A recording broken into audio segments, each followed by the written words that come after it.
All my friends are heathens, take it slow.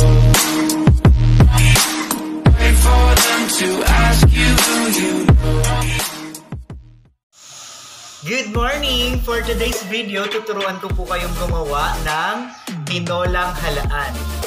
Halaan sa tanghalian. So, kanina, prepare ko na po yung mga gagamitin natin. So, binabad ko na rin po yan sa asin kasi yun yung turo sa akin ng mama ko nung nagluluto siya nito. So, ito po yung mga gagamitin natin. Ito yung mga hinanda ko para sa ating tinolang halaan. So, simulan natin sa luya. Siyempre, hindi ko wala ang luya. Ayan. Meron din tayong sibuyas, siling haba, 3 piraso kasi beto yung medyo mahal. Siyempre, ang bawang, hindi pwedeng mawala. Ang sayote, at nabili ko lang siya sa halagang 10 piso nakabalat na hihiwain ko na lang. And of course, hindi pwedeng mawala ang malunggay, ang napakasustansyang malunggay. So later on, ipe-prepare ko lang lahat ng yan. And then we will proceed na sa ating pagluluto. Halaan sa tanghalian.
Ilista po muna natin ang sibuyas.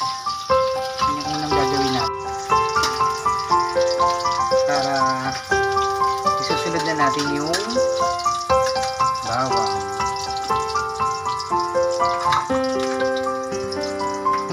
Pinitpit ko na ng konti yung bawang.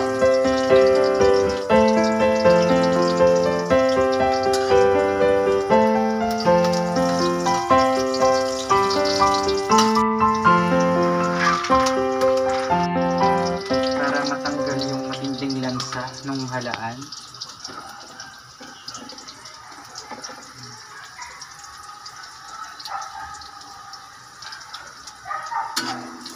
Ginayong pang sibuyas. Tansyahin nyo lang yung apoy para hindi madaling masunog yung ginigisa ninyo. Yung mismong halaan.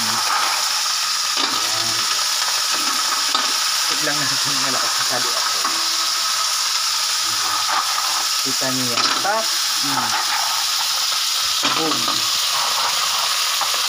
Ayan, lalagyan na natin yung halaan para tuloy-tuloy na. Yun. Mamaya na natin isusunod yung gulay. Lalagyan lang natin yung halaan. Shout out pala kay Ma'am Berna na laging pinapanood yung mga video ko. Ma'am Berna ng Corinthian School. Ingat po lagi, ma'am. Ating halaan. Pag bumuka na yan, ibig sabihin, paluto na, konting kembot na lang. Siyempre, hindi pwedeng mawala ang ating sikretong sangkap, ang ating sili. Yan. Pili ko kasi mga maaanghang kaya lalagyan natin ng sili. Para humalo yung lasa niya.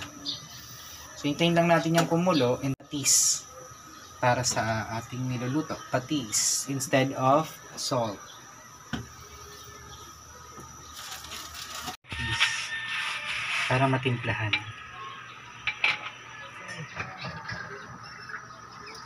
Kung mataas ang panlasa nyo, pwede nyo dagdagan. So ako, gusto ko yung medyo malasa talaga. Kaya dadagdagan ko. Sayote. Nahugasan na rin po ito. At hintayin na lang natin kumulo. And then we're gonna put this na.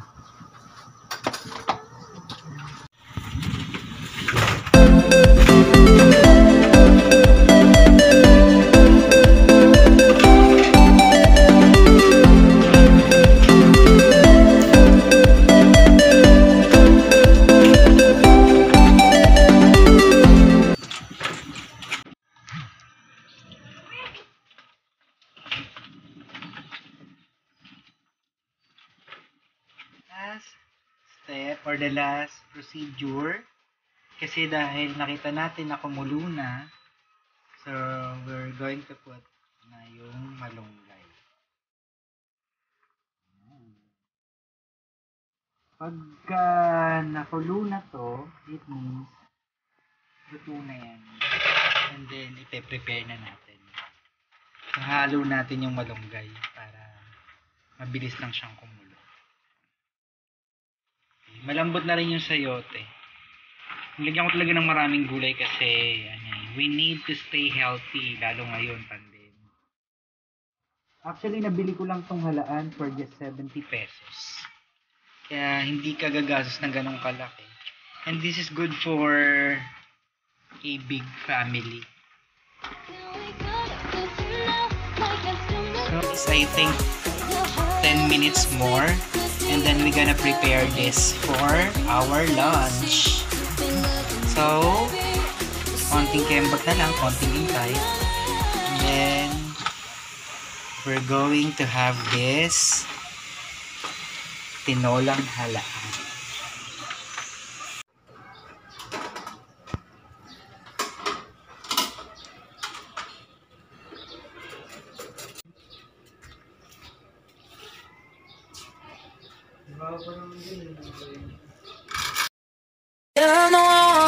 Could you be